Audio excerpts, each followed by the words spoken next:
सभी दर्शक बंधुओं का एक बार फिर स्वागत है एक नए वीडियो में। दोस्तों आज की वीडियो में मैं आपको 5 ऐसे मुख्य प्राणायाम बताने वाला हूं जो आपको रोज करने चाहिए। यदि आप इन 5 प्राणायाम का रोज अभ्यास करते हैं तो आप कई प्रकार की छोटी से लेकर बड़ी बीमारियों से आसानी से बच सकते हैं। तो दोस्तों 5 प्राणायाम के क्रम में सबसे पहला प्राणायाम है हमारा, वो है भस्त्रिका प्राणायाम। इस प्रकार से आपको सीधा बैठना है, कमर सीधी, दोनों हाथों की पहली उंगली और अंगूठा मिला के दोनों हाथ घुटने पर। उसके बाद भस्त्रिका प्राणायाम में आपको लंबा गहरा श्वास भर के बाहर निकालना होता है इस प्रकार से।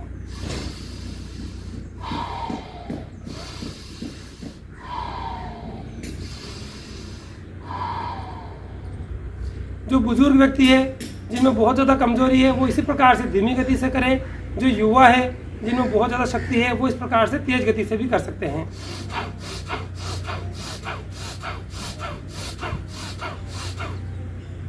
यदि आप तेज गति से करते हैं तो 1 से 2 मिनट का अभ्यास ही आपके लिए काफ़ी है, और धीमी गति से यदि आप करते हैं तो आपको 5 से लेकर 10 मिनट तक भस्त्रिका प्राणायाम का अभ्यास करना पड़ेगा।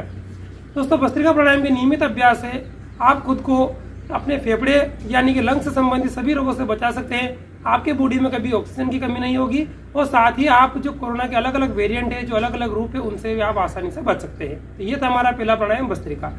दूसरा प्राणायाम है दोस्तों हमारा कपालभाति। आप सभी जानते हैं कपालभाति में 1 सेकेंड में 1 बार श्वास को नाक के माध्यम से बाहर फेंकना है, और जैसे श्वास को बाहर छोड़े आपका पेट अंदर दबना चाहिए इस प्रकार से।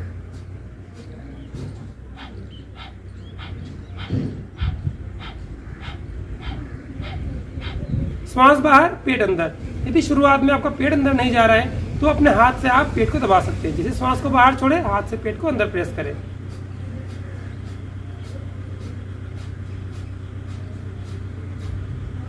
यह हमारा कपालभाति प्राणायाम।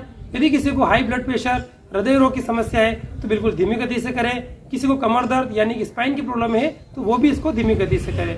जिनको कमर दर्द है वो जो स्ट्रोक है कपालभाति का, उसको आप रीढ़ की हड्डी तक नहीं जाने दें, आप अपने पेट तक ही रखें, यानी कि बिल्कुल धीमी गति से स्ट्रोक को लगाएं।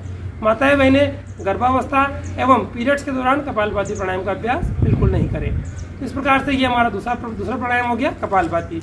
इसका समय कम से कम आपको 10 से लेकर 15 मिनट रखना है।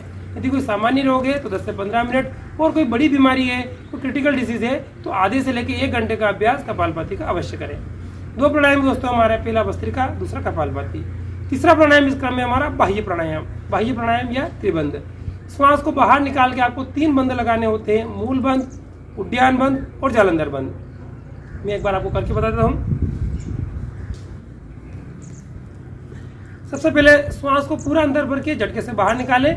उसके बाद मूल बंद में अपने मल द्वार को ऊपर की तरफ खींचना, उड्डयन बंद में पेट को खींच के पीठ के लगाना, और जालंधर बंद में अपनी ठोड़ी को अपनी गर्दन में टिका दें। उसके बाद यथाशक्ति यथासंभव अपनी श्वास को बाहर ही छोड़ करके तीनों बंधकों को लगा करके आप रुकने का प्रयास करें। देखिए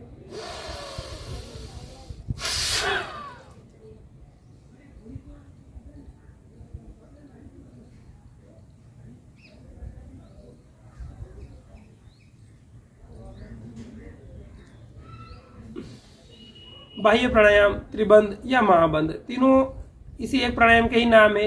इस प्राणायाम के नियमित अभ्यास से आपके मन की चंचलता कम होगी, ध्यान लगना शुरू हो जाएगा, और साथ ही कपालभाति प्राणायाम की तरह पाचन तंत्र की जो विकृतियां होती है, जो विकार होते हैं, उनको भी दूर करने में इस प्राणायाम का बहुत ज़्यादा बेनिफिट है। तो इसका भी आप नियमित अभ्यास करें। इसको आप कम से कम 3 बार तो अवश्य करें। यदि कोई स्वस्थ व्यक्ति है, उसको कोई रोग नहीं है, वो 3 बार तो अवश्य करें, और रोग की अवस्था में आप इसको 6 से लेकर 11 बार नियमित अभ्यास इसका अवश्य करें।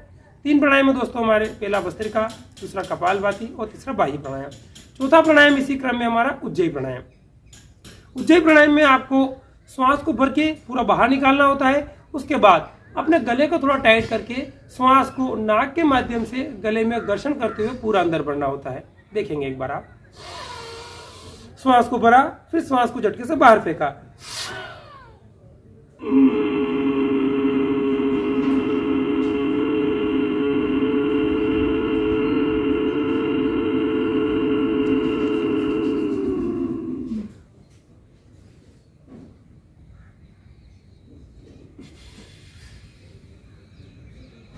जब आप श्वास को अपने गले में घर्षण करते हुए पूरा अंदर भर ले, उसके बाद अपनी ठोड़ी को अपने कंठकूप में लगा करके थोड़ी देर श्वास को अंदर ही रोकें।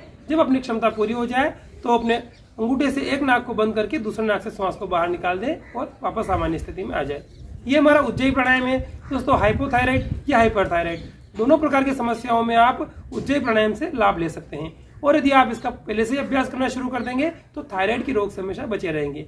साथ ही जिनको रात को सोने में खर्राटे आते हैं, यानी कि रात्रिकालीन समय में खर्राटे आते हैं, वो भी अपने खर्राटों पर नियंत्रण कर सकते हैं। लेकिन उसके लिए आपको नियमित रूप से उज्जयी प्राणायाम का अभ्यास 21 बार करना होगा। जिनको खर्राटे आते हैं, जिनको थायराइड की समस्या है, उनको कम से कम 11 से लेकर 21 बार उज्जयी प्राणायाम का नियमित अभ्यास करना है। और स्वस्थ अवस्था में आप मात्र 3 से लेकर 5 बार भी अगर अभ्यास करते रहेंगे तो आप थायराइड और इस प्रकार की जो समस्या है, खर्राटों की समस्या, गले में खराश होना, इन रोगों से आप आसानी से बच सकते हैं। 4 प्राणायाम के बाद 5वां प्राणायाम आपको करना है अनुलोम विलोम।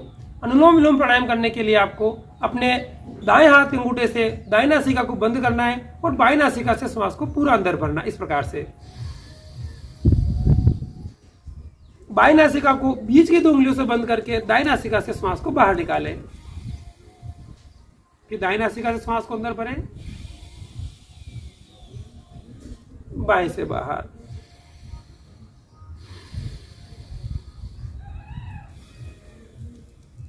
इस प्रकार से श्वासों का जो अल्टरनेट क्रम चलता रहेगा। दोस्तों, अनुलोम विलोम प्राणायाम और कपालभाति प्राणायाम, इन दोनों प्राणायाम को सबसे मुख्य प्राणायाम माना जाता है, क्योंकि कपालभाति प्राणायाम आपके डाइजेशन सिस्टम को सही करता है, तो अनुलोम विलोम प्राणायाम आपके नर्वस सिस्टम को स्वस्थ रखता है, उसमें किसी प्रकार के रोग के आने की संभावना को कम करता है। तो अनुलोम विलोम प्राणायाम को आप कम से कम प्रतिदिन स्वस्थ अवस्था में 10 से 15 मिनट अवश्य करें। और यदि आपको किसी प्रकार का कोई मानसिक रोग है तो आप अनुलोम विलोम प्राणायाम का अभ्यास 15 मिनट से लेकर आधा घंटा और उसके बाद धीरे धीरे इसका अभ्यास बढ़ा करके आप इसको 1 घंटा करने का जो अभ्यास है वो अवश्य करें, तो आपको बहुत ज़्यादा लाभ मिलेगा।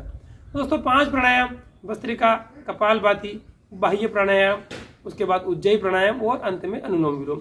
यदि आपके पास बहुत ज़्यादा कम समय हो तो कम से कम इन 5 प्राणायाम का अभ्यास आप अवश्य कर ले, तो आप कई प्रकार के छोटे से लेकर बड़े रोगों से आसानी से बच सकते हैं। और यदि आपके पास समय बचता हो तो आप इसके बाद 3 प्राणायाम और हमारे भ्रामरी, उद्गीत और प्रणव, इनका भी अभ्यास आप अवश्य कर लें, तो आपको बहुत ज़्यादा लाभ मिलेगा। दोस्तों, आज की जानकारी आपको कैसी लगी ये आज मुझे कमेंट बॉक्स में अवश्य बताएं। साथ ही यदि वीडियो आपको अच्छा लगे तो वीडियो को लाइक करें और चैनल को सब्सक्राइब भी अवश्य कर लें। ओम।